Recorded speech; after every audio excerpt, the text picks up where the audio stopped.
श्लोक नंबर 47 चारित्र कौन धारण करता है। पूज्यवर ने सम्यक दर्शन की महिमा बतलाई। सम्यक ज्ञान की प्रस्तावना में सम्यक ज्ञान की परिभाषा और चारों अनुयोगों के स्वरूप का कथन किया। आइए अब देखते हैं कि चारित्र कौन धारण करे। मोहतिमिरापहरणे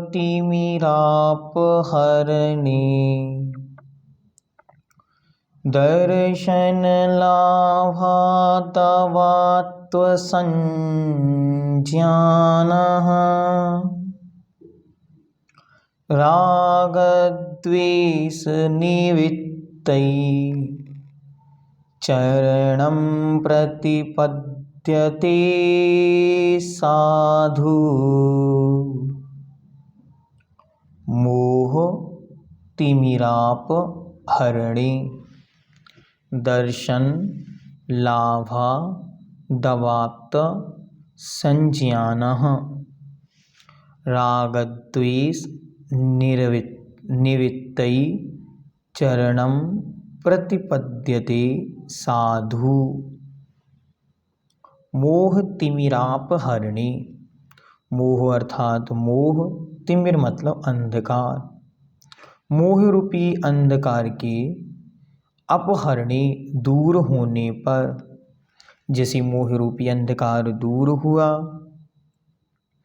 दर्शन लाभात, सम्यक दर्शन की प्राप्ति से, अवाप्त संज्ञानः, जिसे सम्यक ज्ञान प्राप्त हुआ है ऐसा साधु अर्थात सज्जन पुरुष भव्य जीव रागद्वेष निवृत्तै, राग द्वेष की निवृत्ति के लिए चरणम सम्यक चारित्र को प्रतिपद्यते प्राप्त होता है।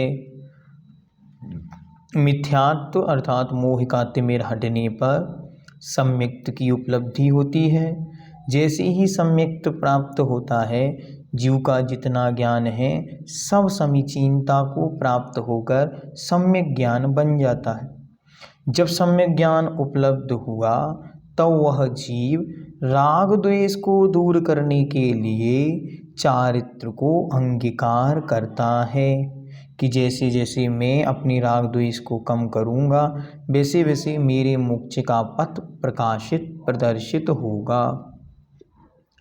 जिस प्रकार बादल के हट जाने पर धूप और आकाश दोनों एक साथ प्रकट होते हैं, उसी प्रकार दर्शन मोहिनी कर्म के उपशम क्षय या क्षयोपशम होने से सम्यक दर्शन और सम्यक ज्ञान एक साथ उत्पन्न होते हैं। जिसके ये दोनों प्रकट हो जाते हैं वह भव्य जीव अपने राग द्वेष को दूर करने के लिए बुद्धिपूर्वक सम्यक चारित्र धारण करता है। बुद्धिपूर्वक शब्द का अर्थ क्या है? जानबूझकर, ऐसा नहीं कि अनजाने में सोते सोते सम्यक चारित्र हो जाए, नहीं, वह जीव अच्छी तरह बुद्धिपूर्वक विवेकपूर्वक सम्यक चारित्र को धारण करता है। आचार्य भगवंत अकलंक देव महाराज कहते हैं कि चारित्र के अभाव में ज्ञान निरुपयोगी है, कोई उपयोगिता नहीं है उसकी। हतम ज्ञानम क्रियाहीनम, हता च ज्ञानिनः नाम क्रिया। कहते हैं उसी प्रकार साथ ही ज्ञान के अभाव में व्रतादिक रूप क्रिया भी व्यर्थ है। हता च अज्ञानिनाम क्रिया, धावन किल अंध को दग्धः पश्यन्नपि न पिंच पिंगलः।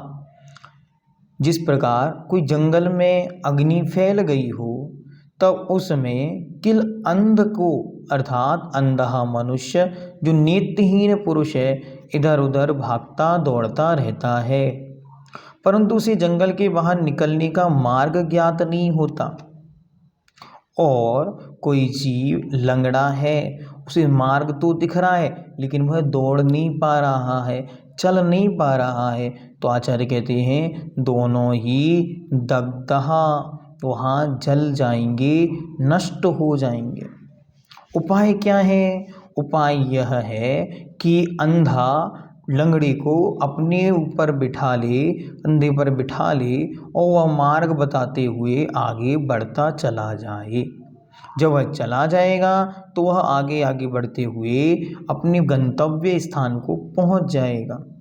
उसी प्रकार व्रत पालन करते हुए भी ज्ञान का अभाव है तो वह दुखी ही है तथा असंयत सम्यक दृष्टि विषय कषायों के कारण दुखी रहता है। उसे चाहिए कि वह व्रतों को अंगीकार करके आचरण रूपी चरणों को प्राप्त करके इस संसार रूपी मार्ग से, संसार रूपी जंगल से जहाँ निरंतर आग लगी हुई है, बचता हुआ मोक्ष की ओर बढ़ जाए, क्योंकि वह मोक्ष ही पवित्र लक्ष्य है, मोक्ष ही प्राप्तव्य है।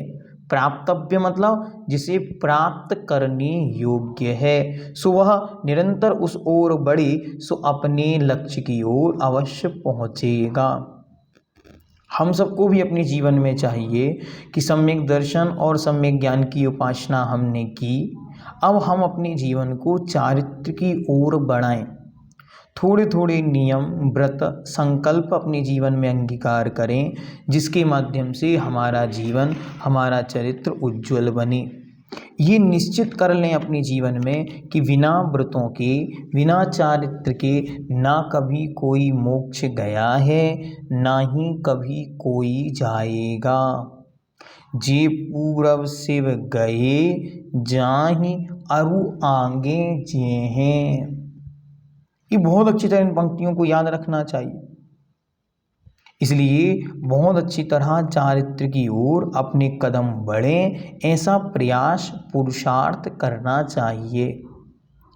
एक देश चारित्र रूप जो अनुव्रत हैं, कम से कम वे हमारे जीवन में आए ही।